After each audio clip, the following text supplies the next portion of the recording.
Good afternoon from Munich. We're at the ICM in Munich. It's Fujitsu Forum 2018. What a morning we've had.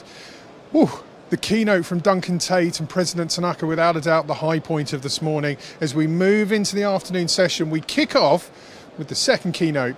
The collaboration economy is the title of this one. Fleur Copping from Fujitsu is being joined by three of Fujitsu's partners, being joined by guests from Microsoft, NetApp and Intel.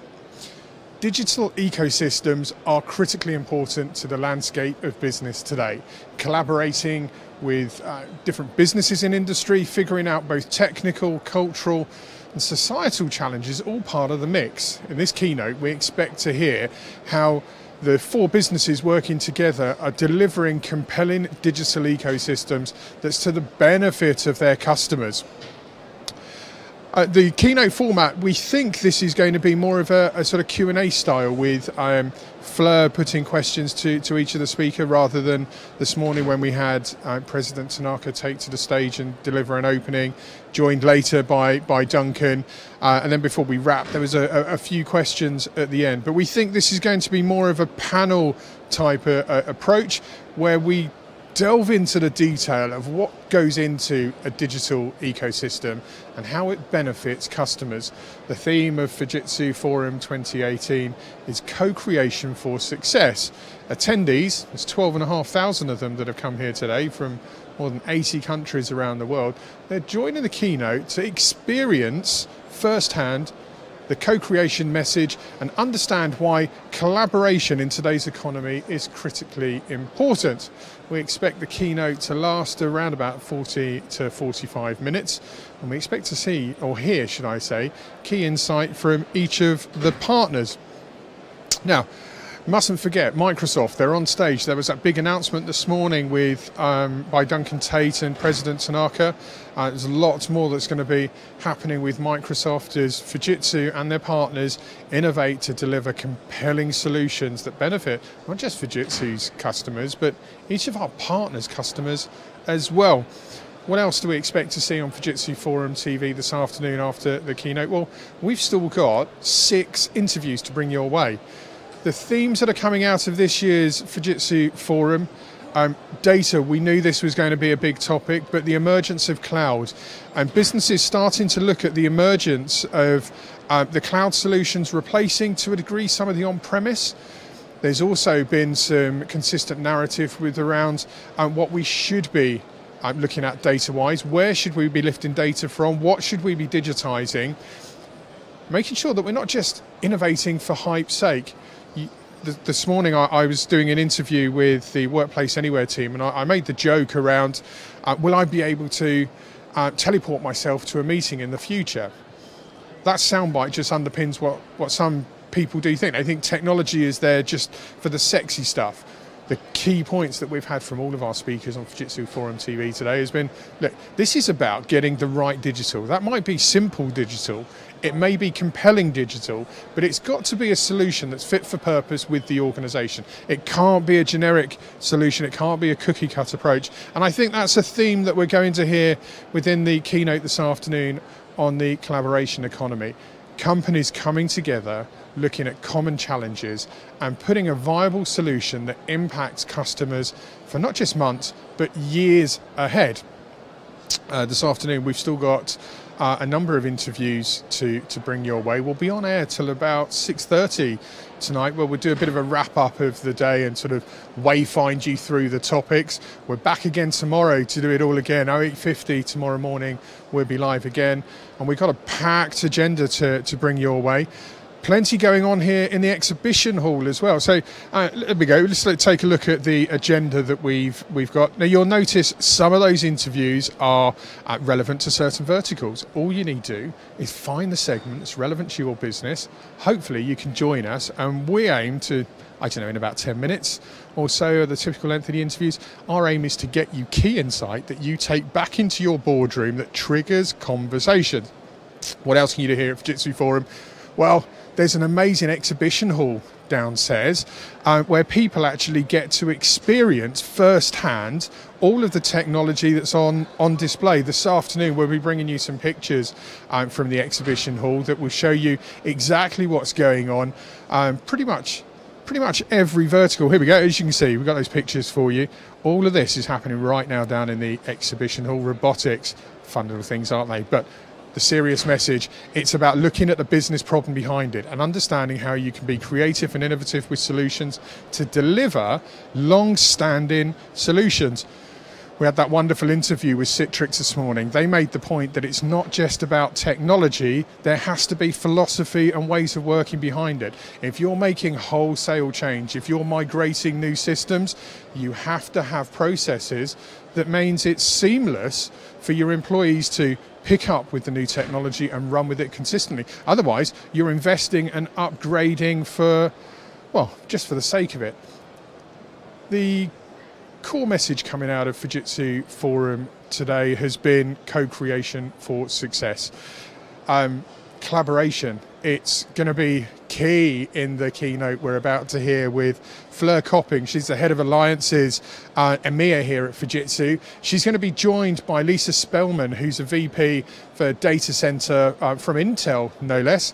Ranjit Sudan, he's over at NetApp. He's the converged infrastructure group, and he's going to be helping us to understand what NetApp have been doing with Fujitsu. And then last but not least, Michael Vanderbell, Corporate VP at Microsoft.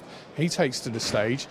All four of our wonderful speakers will be helping us to understand the collaboration economy and why a digital ecosystem is critically important to success in business today. We expected to have that keynote for you at about 2 o'clock today. Such is the demand from the 12,500 people that have flown in from more than 80 countries around the world. It's taken it a little longer to find everyone to their seat. We hope to bring you these pictures in the next minute or two. Let's look ahead to tomorrow, because there's some standout interviews tomorrow that you do not want to miss. Public sector. If you're working in public sector, we have a not to be missed interview. The Estonian government are doing amazing things. If I tell you that in Estonia right now it takes just 18 seconds to do their tax return, surely you want to understand what else they've got up their sleeve. But to this afternoon's keynote, the collaboration economy. Fleur Copping, head of alliances EMEA at Fujitsu, joined by guests from Intel, NetApp and Microsoft. They're going to be walking us through the landscape for the digital ecosystems and how we embed that into business challenges. What else can I tell you? Sorry, they're running just a moment or two behind. I'm being spoken to in my ear. They're making the final amendments to the keynote. So let's look at the agenda again so you can understand how to navigate your diaries. Because obviously you've got work to be doing back in the office, but we've got some wonderful interviews that can help impart insight to you. Some of them are vertical specific, some of them are technology specific, some of them are process specific. All you need to. I'm here and we're ready to go. Ladies and gentlemen, your second keynote of Fujitsu 2018, the collaboration economy.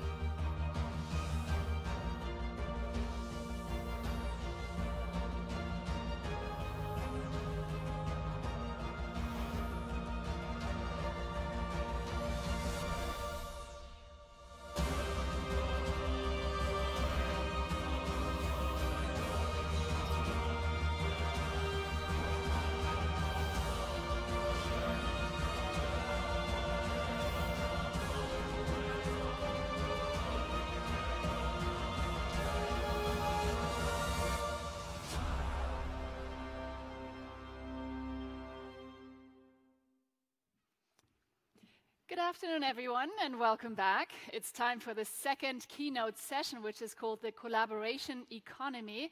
It's fantastic having all of you here at Fujitsu Forum 2018. Now, as you may know, that the central theme this year is actually co-creation for success. And a key element for co-creation is the development of new ecosystems, of course, to encourage innovation and also new thinking. And this afternoon, our panel discussion is going to be talking about the changing nature of collaboration and also the importance of new partner ecosystems. And we have fantastic representatives here today, actually, from Fujitsu, Microsoft, Intel, and NetApp, and they'll be talking about their personal insights. So it's a very timely topic, so I would say let's get started.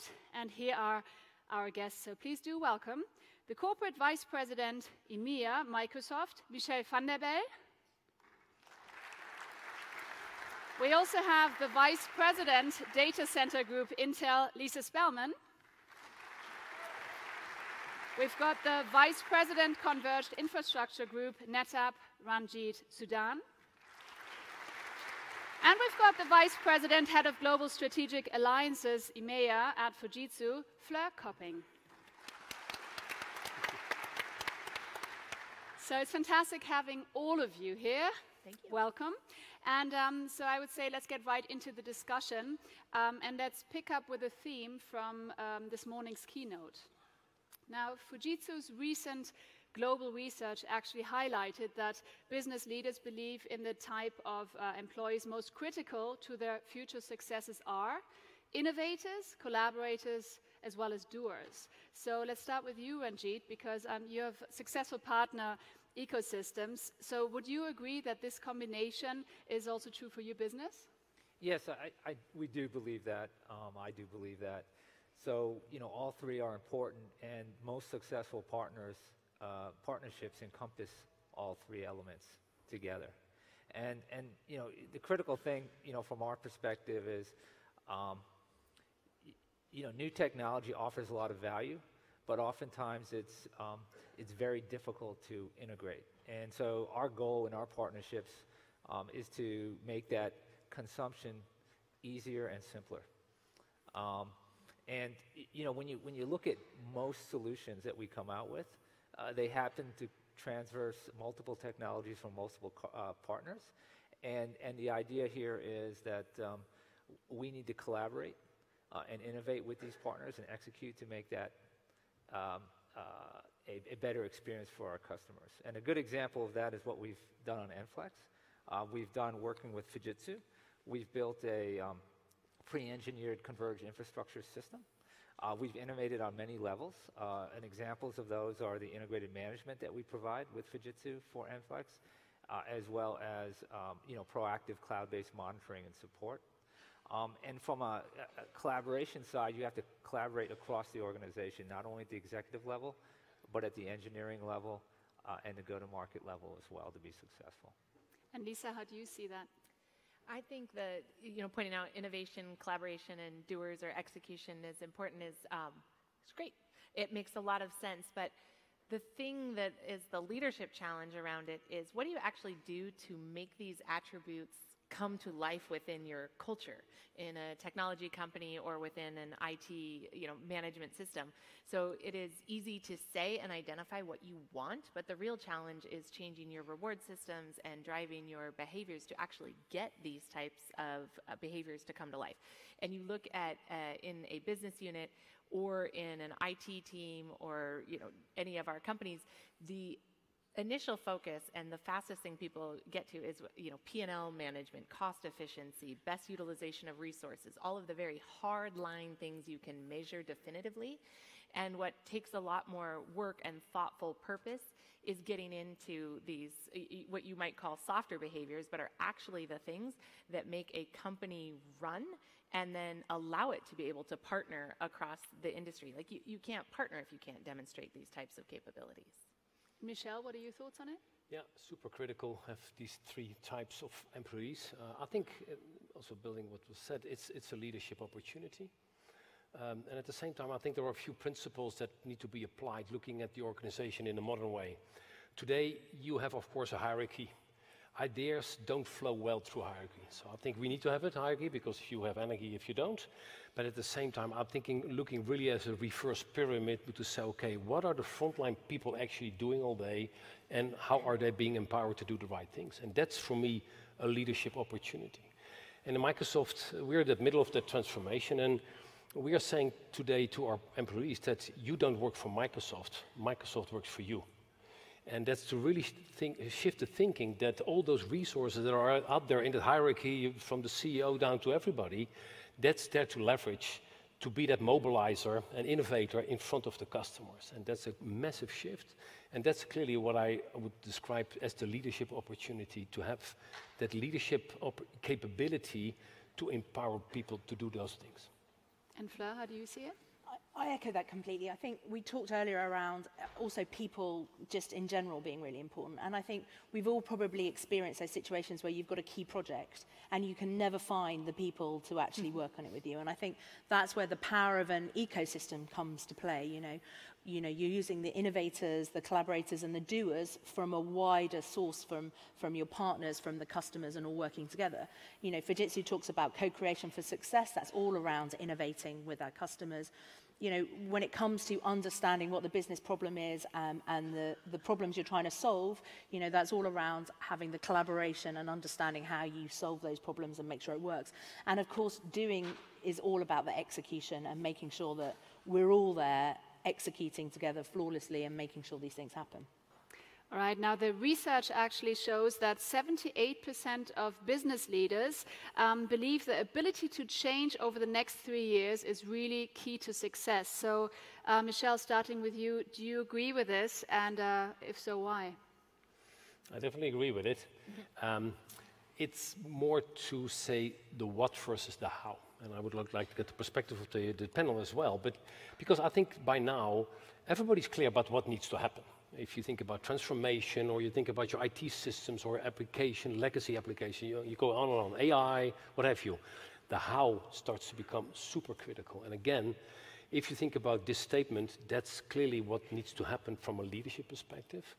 And be very transparent to yourself and to your teams to say, okay, what does it take for me as a leader to make this change happen? I think that learn to lead yourself first before you can lead others is something that I've learned to say, okay, because you need to go through this yourself versus telling everybody, hey, why don't you change, or why don't you, do these things differently?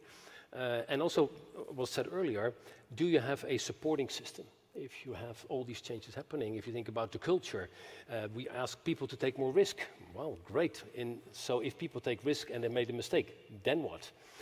We had a very rigid performance system that we completely moved away to be sure that we can capture that opportunity for people to do things differently, take risk, and if they fail, then okay, we learn and we move on. So that's the opportunity I would describe of this statement of management. What do you say to that, Fleur? Yeah, absolutely, and I think, talking about how quickly we need to change in the next 3 years, if I just reflect back, it wouldn't have been so long ago I'd have been working on a bid where I would have been using contractual language like prime, sub, supplier, not really true partnership type conversations, no joint risk or reward or risk sharing within a deal and opportunity, and saying, oh, we're a platinum partner of whatever, used to be really what everybody expected. Now I think they really do, customers really require us to work truly together as partnerships, and I think we need to speed up how that works. I think we've made some big jumps, but I think we can do that a lot faster, and not just at the front end of the process. Is also then once something's implemented, we all know that in an ideal world, nothing would ever go wrong. It often does, and when it does, the last thing you want when you have got an ecosystem and a group of partners working together is someone to go, oh, that's not me, that's Microsoft, or that's Intel, or it's NetApp, or VMware. What you need is everybody standing there and going, right, how do we sort this out, get this solved, how do we stop it happening again, how do we move on? So I think those are the things that we need to keep changing and keep evolving over the next 3 years. I don't know. I just look at this one and I want to flip it on its head. I'm like, what are the other 22% thinking?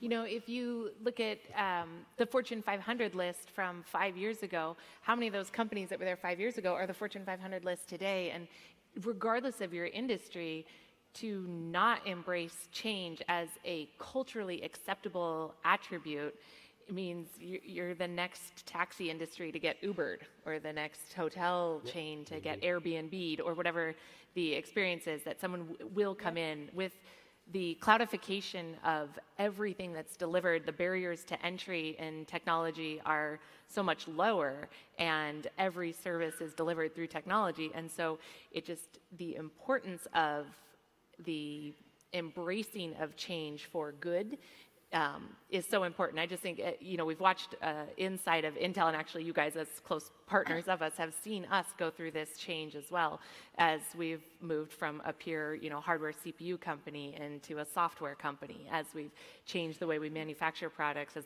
we've changed the way we design together. All of those are examples of us having to take that hard look inside, like you had to do with your people attributes, and say, we have to be different in order to succeed. And I think that plays across just about every industry. And you know, kind of going back to the initial statement about the what and the how, I'd like to go back there. And you know, the pace of innovation is increasing, and the need to change and keep up with it is imperative to being successful in your business. And you know, I think what we're trying to do is remove the friction and remove the barriers to deploying new technologies and allowing our customers to do that in a way that lowers their risks and increases their benefits. And the key thing there is, you know, focusing on a business value that goes beyond your own product value, finding partners that can help you deliver that value.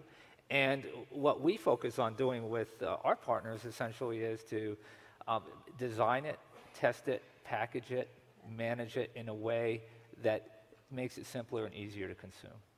Michelle, you wanted to add something, I think. Well, yes, maybe, you know, just for us to reflect on. If you're sitting in the audience and hear us talk, right, what would they think? And I'm not going to do a quiz or something, but no. No, but at the same time, of course, you know, we talk about tech companies, and we're all, you know, talking about it, but at the same time, again, coming back to the what and the how, you know, many customers are in a situation where they have legacy, they want to do the new stuff, they have the old stuff, and how do you make sense of it? And there's pressure from the chief exec that, you know, why is there no innovation enough?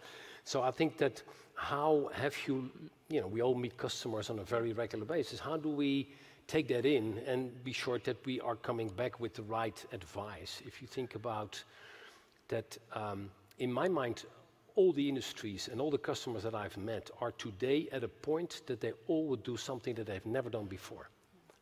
And including Microsoft, by the way. We're doing things we have never done before, so you cannot buy a book, or you cannot hire an advisory company or whatever. So how do you really help to compare notes about that change? And like you said earlier, it will not be perfect, but have that kind of intensity about, okay, how does the plan look like, and how do we do this in a very collaborative way? And so I'm not sure what your observations with your customers that you have talked to, but any kind of insights or learnings from that part. Don't want to put you on the spot, but... Okay. Oh, that's one's coming back to me. You know, actually, one of the things that I love about the way business has changed over the past several years is we're learning so much more from our customers than it used to be a model that we've discussed before of just, you know, go out and pitch something. Here, I have something to throw at you, throw across the table. And now it is much more a conversation of requirements and needs and being part of driving that digital transformation through those hard challenges or success. And, you know, again, as IT, over the past several years, there's been some really significant changes. Again, I mentioned the cloudification. You were facing pressure from business units when they said, I just went out and bought a cloud. I need a cloud. And now the new one that I joke about is everyone has their C-suite in saying, I need me some AI. You know, I don't know what for, but I have to have it. It's part of our, you know, company next wave. So being able to work with customers and help them through that as we go through the journey as well, it leads to a fundamental higher level of alignment than I think has been there in the past.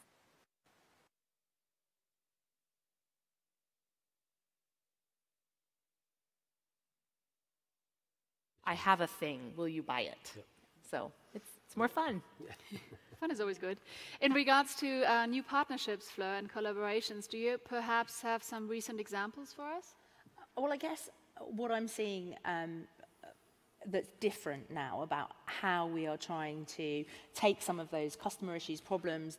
We all talk about digital transformation. Actually, you say it really fast, it feels like it should be really easy to do, digital transformation. It's really hard to do, and you know, you can't do that. One person can't do it by themselves. You know, one individual within an organization, one partner, you know, we have to create the best skills we can and bring them to the table to do that.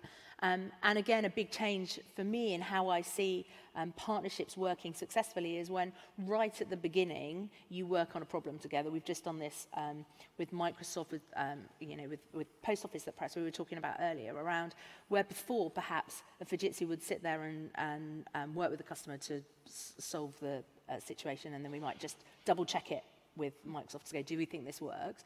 Now, right up front, we get the cleverest people in the room that we can. We look to completely de-risk the solution. Who wants to move mission-critical services and things like that if they're not confident that actually it's going to work? And so for me, I think that's one of the big positive changes that I'm seeing coming out of ecosystems. What's the next? We've got to do it consistently. I'd argue there's probably people here sitting there going, I haven't quite seen that yet. So it's about how we make sure that we do that in every situation, and not just for the big things, but also for the smaller things that are going on, that are driving consumption consistently. And Ranjit, would you have some recent examples for us? Yeah, absolutely. So, partnerships and collaboration is at the core of NetApp's culture and our strategy. One reason for that is that we see data management as being something that spans technology layers and location. So a few years ago, we came up with this vision and concept that we called the data fabric. And it was such a large vision and concept, we needed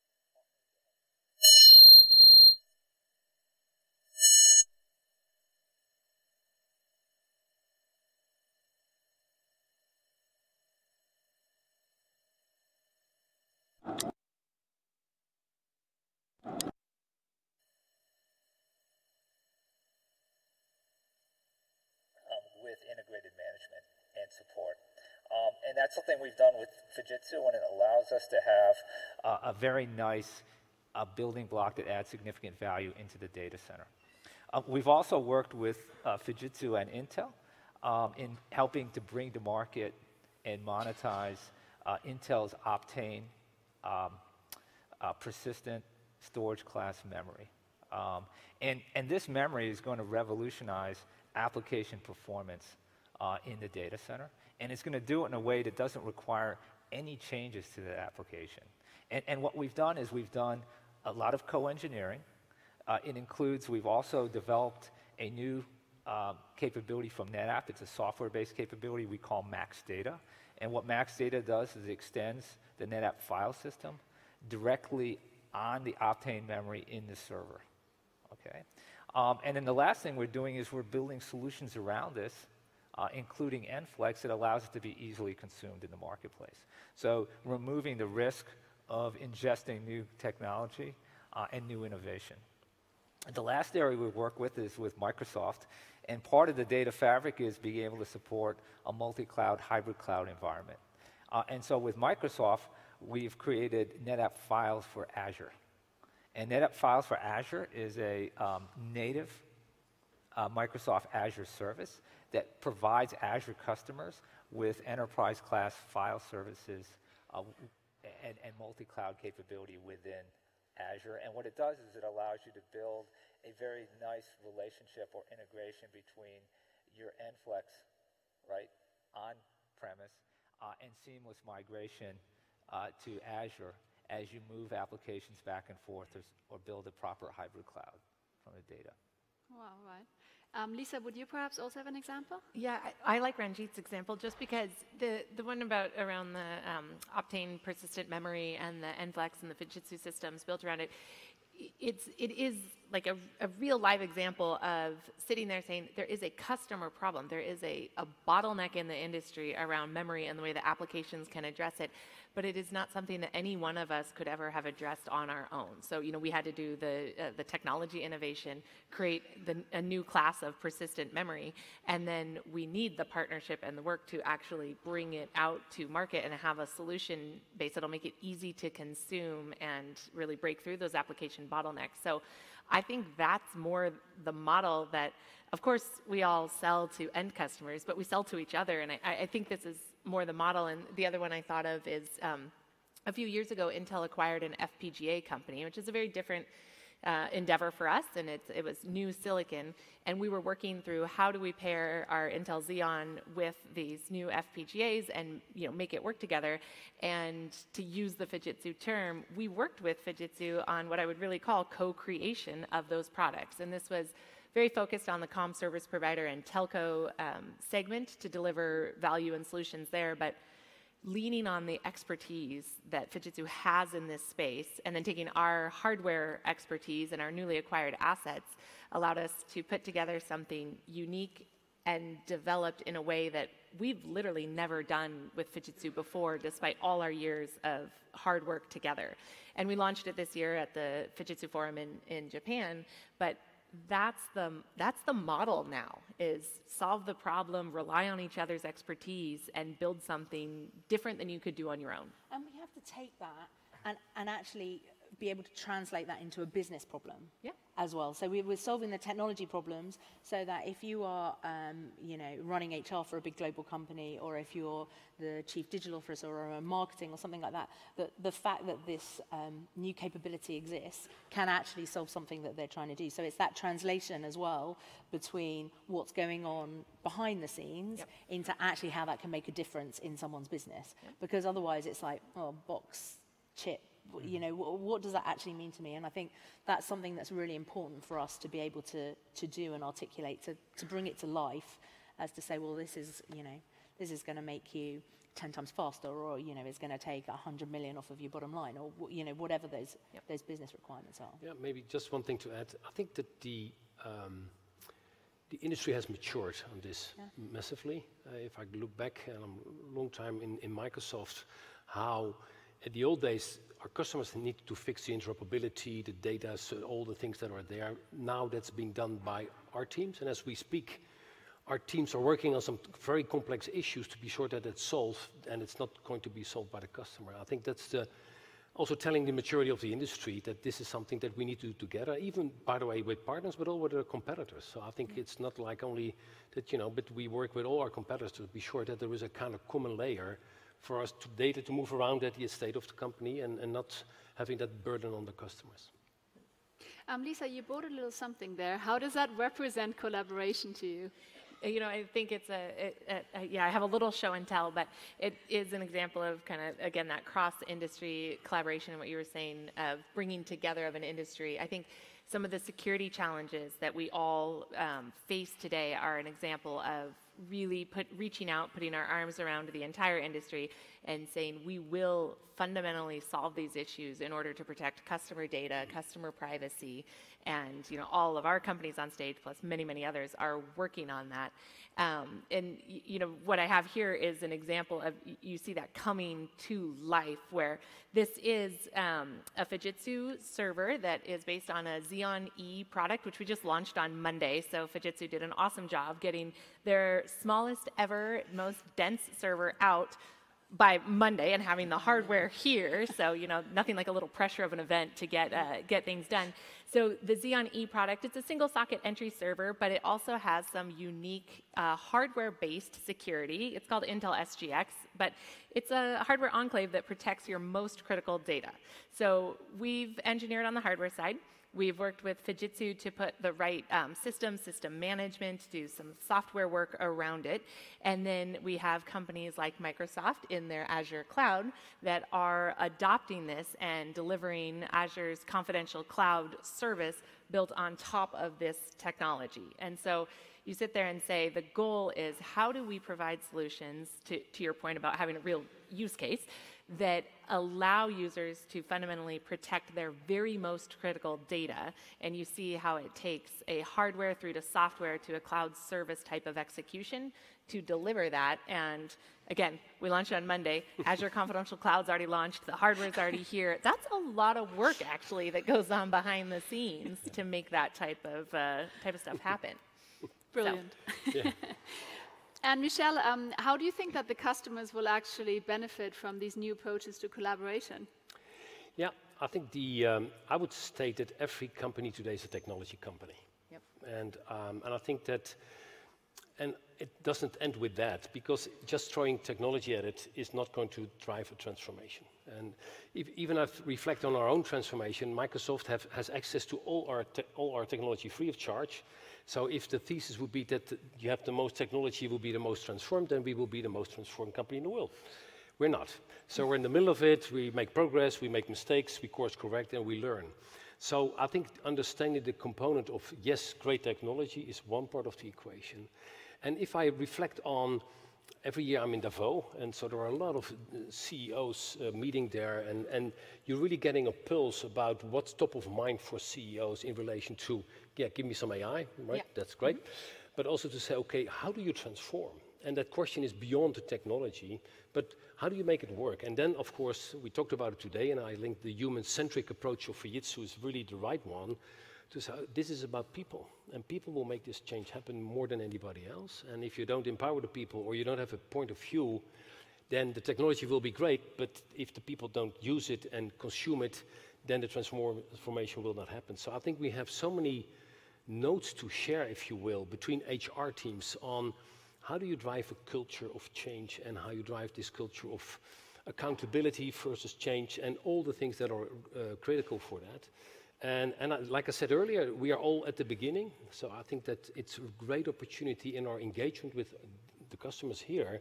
Hey, how do you compare notes of these things as well? And technology is important, but change, culture, equally important to make it happen. And Fleur, what do you think? I think what's interesting for all of us is change is happening so fast. And people within our organizations, our customers' organizations, different groups are at different places. So we'll have people that are used to looking after the core business and have done things in a certain way. And then you'll have people that are developing stuff super fast and really wanting to go at a completely different speed. And so it's, how do we do that? Gone are the days where your main interactions with a customer is, well, you'd go in, you'd sign the deal, you'd go, thanks very much, and then 5 years later you come back and go, oh, we need to re-sign that deal now. I think we need to be thinking about, how do we make these changes? How do we have these agile work streams going, where we've got people from different organizations all sitting there together going, right, now let's change this project, now let's move that on. And I think that's a different place for us all to be, and means that you've got to be there consistently. You can't just come in one day and then come in a month later and go, how is everything? It's about being consistent and being there and delivering.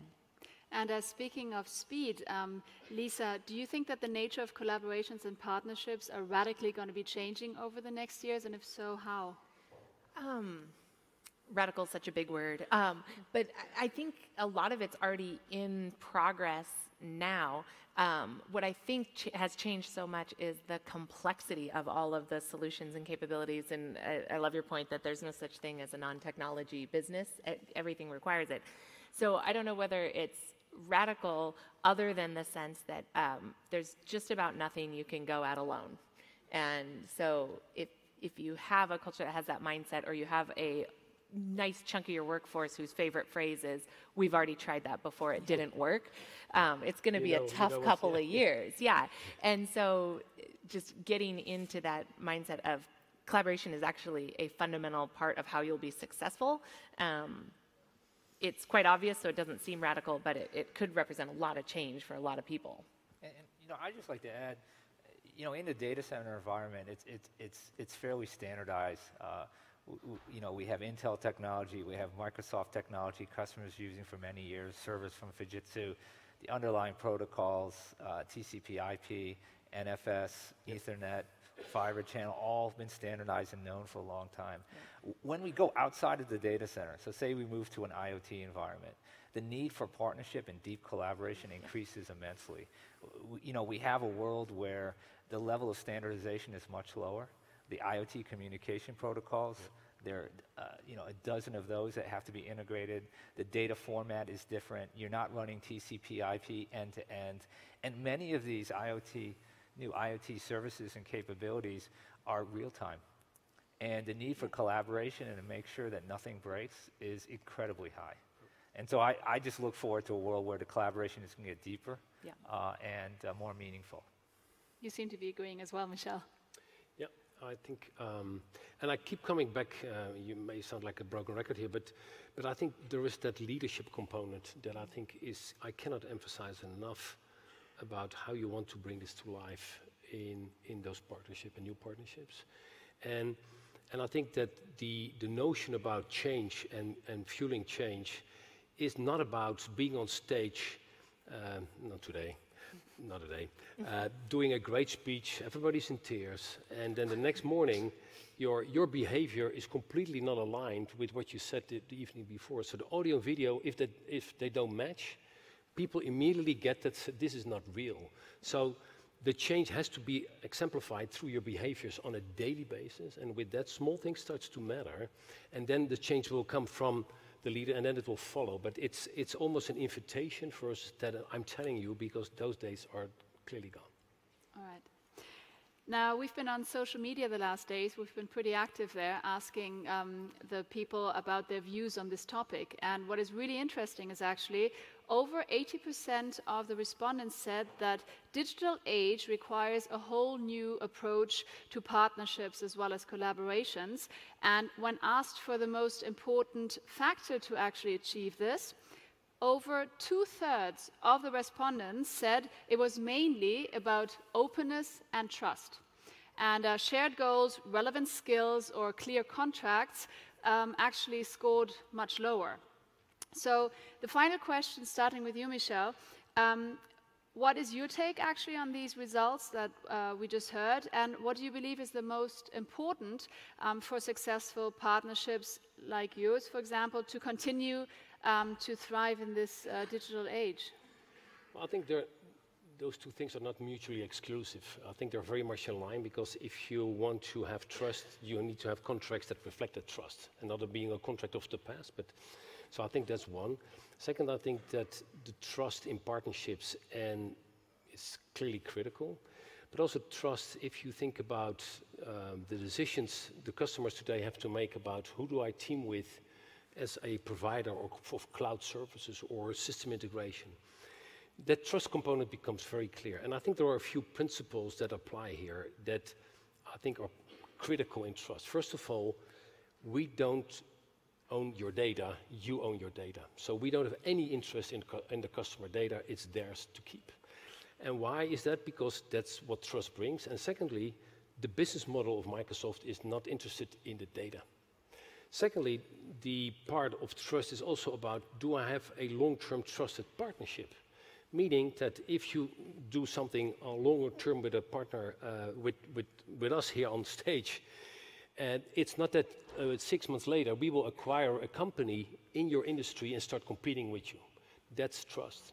So all these things are, in my mind, the new chapter of trust in partnerships moving forward, given that there was so much at stake, and given that there was so much transparency that needs to happen in order to make this successful.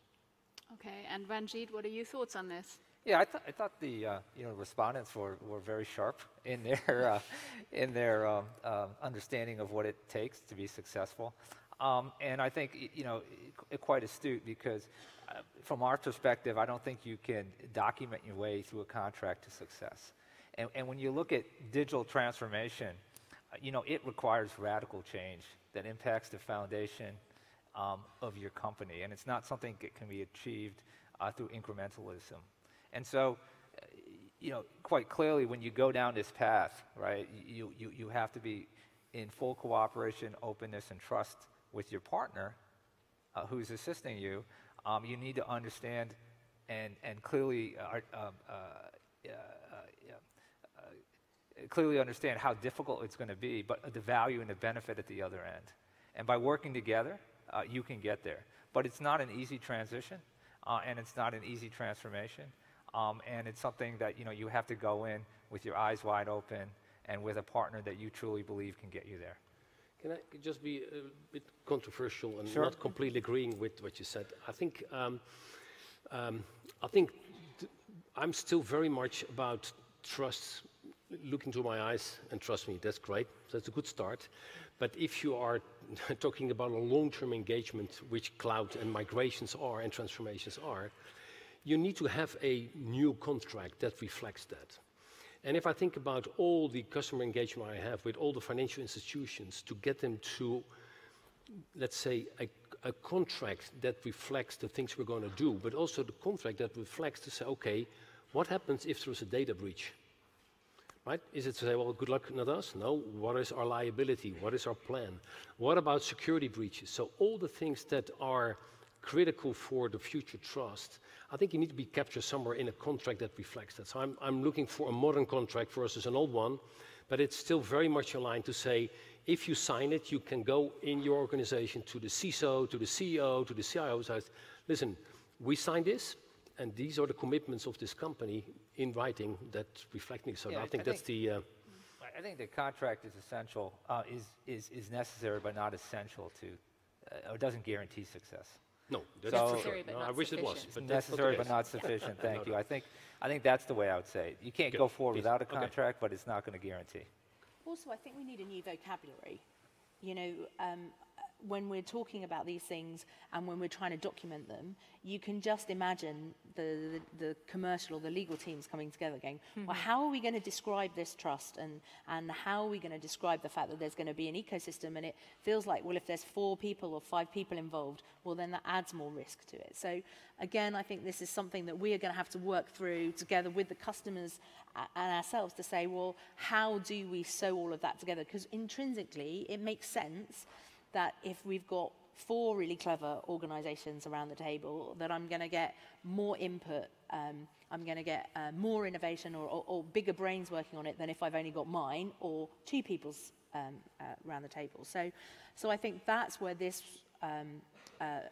collaboration economy, the ecosystems, that's where it's really got to expand out, where we start to change the vocabulary and say, right, how do we document this? How do we make everybody feel comfortable that there's enough skin in the game, that no one's going to walk away and leave us high and dry, that we're going to commit to actually deliver something and we can be successful at the end of it. And some of that might be smaller projects to start with, that gets things moving. People understand who works well together and how you then take that forward, as opposed to the kind of big bang we were talking earlier around, you know, those days where over the Easter weekend or over Christmas, you know, you moved from one system to another, and it was like, you know, do we go, don't we go? And it was like bang or bust. There was probably another word I was going to use there, but you know what I mean. And so now it's about, okay, well, can we do this in a different, more agile way, and use the best brains we can get around the table?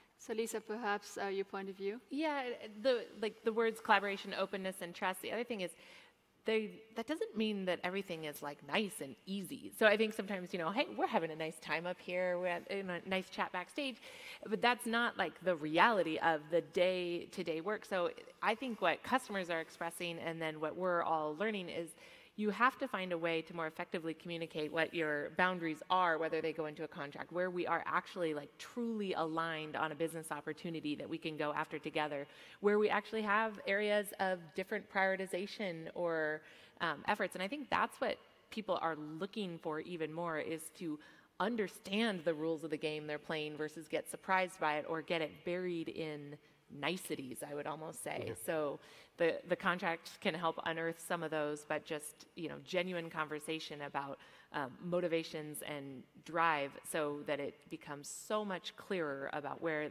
the benefit is going to come from. So collaboration, openness, trust, that doesn't mean everyone gets along on everything, and that doesn't mean everyone has the same goals. It just means you're going to respect your partner enough, your partner, your customer, whoever it is, to make sure that that's understood. Right. And Fleur, would you like to conclude on this? Yeah, so I think we've kind of covered quite a lot of aspects of, you know, what happens in an ecosystem and how it works. And what's also very clear is it happens in different stages or different layers of technology as we go forward. And I think, you know, one thing that we have all got is experience. So, you know, we've all been around and seen quite a few things happen. We've seen a lot of change, and we've got a lot of clever people within our organization. It's about how do we get those clever people in front the people that need their help. And I think, you know, historically, perhaps we've all been a bit slow at getting some of those people out of our organisations and in the right place. And I think that's something that, you know, we'll be looking to speed up and increase as we go forward, to say, right, okay, you know, let's not solve this in 3 weeks. Let's get some people together now and work out how to do it. Fantastic. Well, thank you so much for taking the time. Thank you. Ladies and gentlemen, that's it for this keynote session. So Fleur, Ranjit, Lisa, and Michelle, thank you so much for being here. Thank you for your insights. Thank you.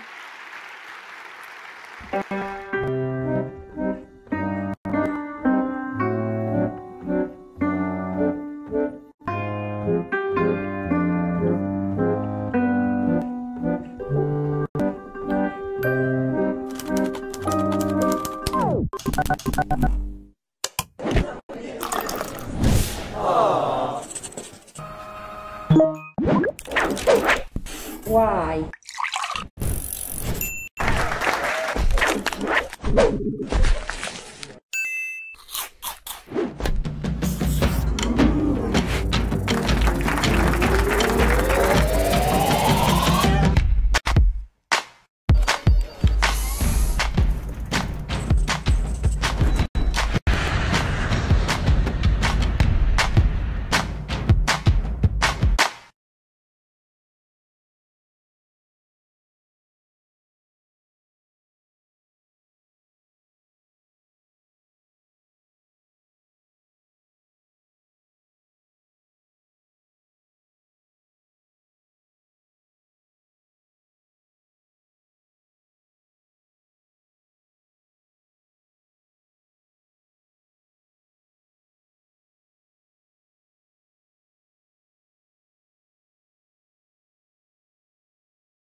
Everything has gone out live, but it sits within Facebook, Twitter and YouTube for, well, forever and a day. So you've got it there as a reference tool. So if you've got colleagues that you think will benefit from seeing the video, all you need to do is tag them in.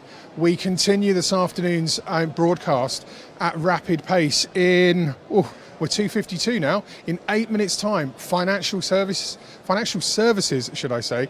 It's a fine example of digital transformation. This is an industry that's having to move to a more agile way of working. They're always becoming an agile technology business rather than a traditional financial services. We're going to be putting questions to Pascal Huybers to understand what all that means, why the changes are happening, and the positive yield it's delivering. If you work in financial services, this one is going to be worth 10 minutes of your time. Plenty more to come from Fujitsu Forum TV. See you soon.